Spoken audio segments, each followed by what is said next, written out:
నమస్తే అన్న, అందరికీ నమస్కారం. ఫిబ్రవరి 28వ తేదీ నుంచి ఇరాన్ యుద్ధం ప్రారంభమైనప్పటి నుంచి కువైట్ మరియు గల్ఫ్ దేశాలు లక్షల కోట్ల రూపాయలు నష్టపోయాయని చెప్పేసి తాజా నివేదిక తెలిపిందనమాట.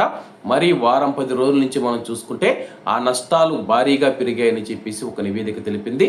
ముఖ్యంగా మనం చూసుకుంటే కానీ యుద్ధం ప్రారంభమైనప్పుడు కువైట్ మరియు గల్ఫ్ దేశాలలోని అమెరికా ఎయిర్ బేస్లు ఏవైతే ఉన్నాయో వాటిని లక్ష్యం చేసుకొని మాత్రమే ఇరాన్ దాడులు చేసేదన్నమాట. అప్పుడు పెద్దగా నష్టాలు ఉండేవి కాదు. కువైట్లోని ఎయిర్పోర్ట్ కానీ లేకపోతే వీటి మీద మొదటి వారంలో ఇది దాడి చేయలేదు. మొదటి వారం దాటిన తర్వాత మనం చూసుకుంటే కానీ భీకరమైన స్థాయిలో కువైట్ ఎయిర్పోర్ట్ కావచ్చు, చమురు కేంద్రాలు కావచ్చు, గ్యాస్ కేంద్రాలు కావచ్చు, అలాగే కువైట్లోని ప్రముఖ ప్రభుత్వానికి సంబంధించిన ప్రముఖ బిల్డింగులు ఏవైతే ఉన్నాయో వాటిని లక్ష్యం చేసుకొని పవర్ ప్లాంట్లు కానీ నీటి శుద్ధి కర్మాగారాలు కానీ వాటిని లక్ష్యం చేసుకొని దాడులు చేస్తూ ఉందన్నమాట.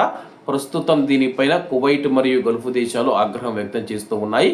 చమురు మీద ఆధారపడి జీవిస్తూ ఉన్న దేశాలు మనం చూసుకుంటే నెల రోజులకు పైగా ఇప్పటి నుంచి మనం చూసుకుంటే కానీ చమురు అమ్మకుండా తమ యొక్క బిజినెస్లను అయితే ఆపివేయడం జరిగింది. దీనివల్ల వచ్చే ఆదాయం పోయింది.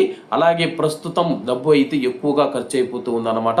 ఒకవైపు ఆయుధాలు కొనుగోలు చేయాలి, ఇరాన్ యొక్క దాడులు అడ్డుకోవాలి, దానికి సంబంధించిన యాంటీ మిసైల్ మరియు యాంటీ డ్రోన్ వ్యవస్థను అయితే డెవలప్మెంట్ చేసుకుంటూ ఉన్నాయన్నమాట.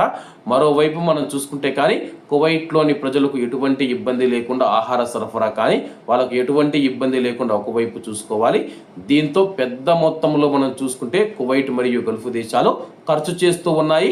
అదే సమయంలో నష్టాలను చవి చూస్తూ ఉన్నాయని చెప్పి ఒక నివేదిక తెలిపిందనమాట. ముందుగా కువైట్ విషయానికి వస్తే కానీ కువైట్లోని కీలకమైన స్థావరాలు, కీలకమైన ప్రదేశాలు లక్ష్యం చేసుకుని దాడులు చేయడం వల్ల కువైట్ తీవ్రంగా నష్టపోతూ ఉందన్నమాట. కాబట్టి అందరూ బాగుండాలి, అందులో మనం ఉండాలి. అందరికీ నమస్తే అన్న, జై హింద్.